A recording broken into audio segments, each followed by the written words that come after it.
في الدقهلية سنة 2018 حصلت جريمة هزت مصر كلها. ريان ومحمد، طفلين ملهمش ذنب وملهمش خطايا، لكن نهايتهم كانت مرة قوي، واحدة من أسوأ الجرايم اللي عرفتها المحاكم.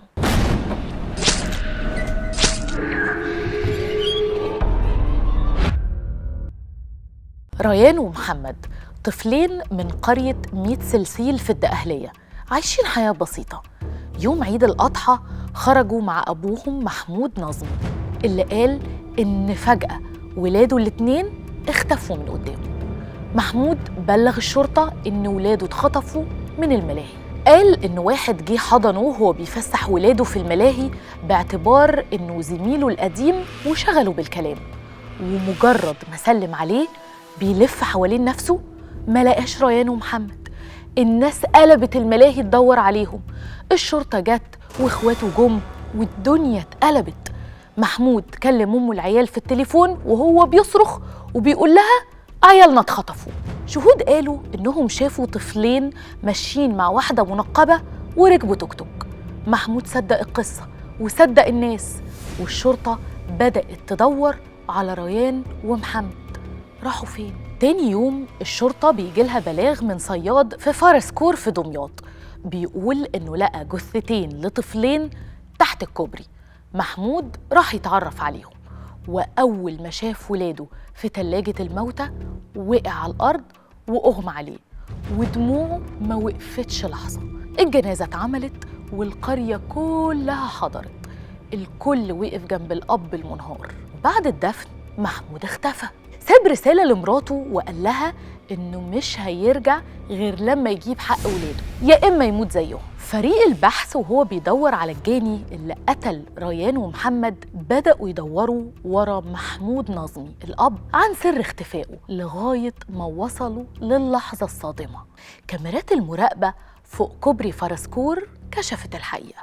محمود كان راكب عربيته ومعاه ريان ومحمد قاعدين مبسوطين بيضحكوا بيبصوا من الشباك، يعني ما اتخطفوش من الملاهي. المفاجأة الأكبر بحسب تحريات المباحث كانت إن المكالمة اللي قال فيها محمود لمراته إن الولاد اتخطفوا من الملاهي اتعملت أصلاً من فارسكور، من نفس المكان اللي الغرق حصل فيه، مش من ملاهي في المنصورة زي ما قال.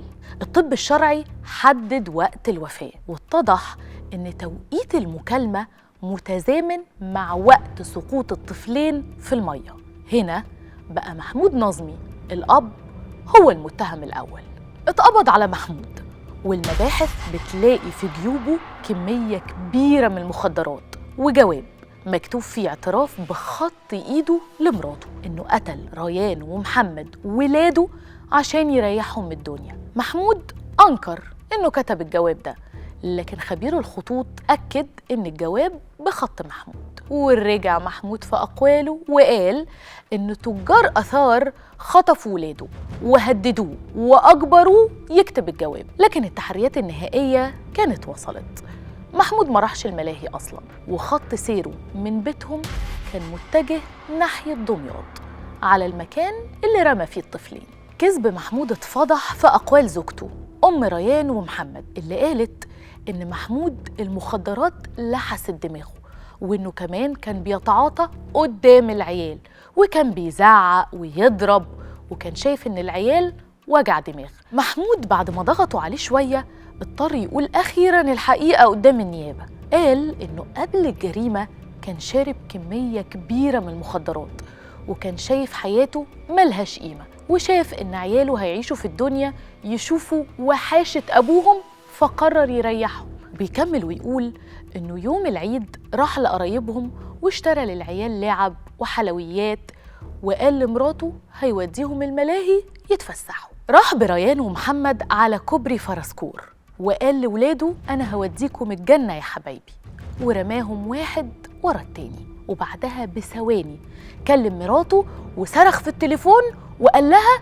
العيال اتخطفوا مني. في فبراير 2020 حكمت المحكمة بإعدام محمود نظمي، اللي ما كانش يستحق أبداً إنه يكون أب.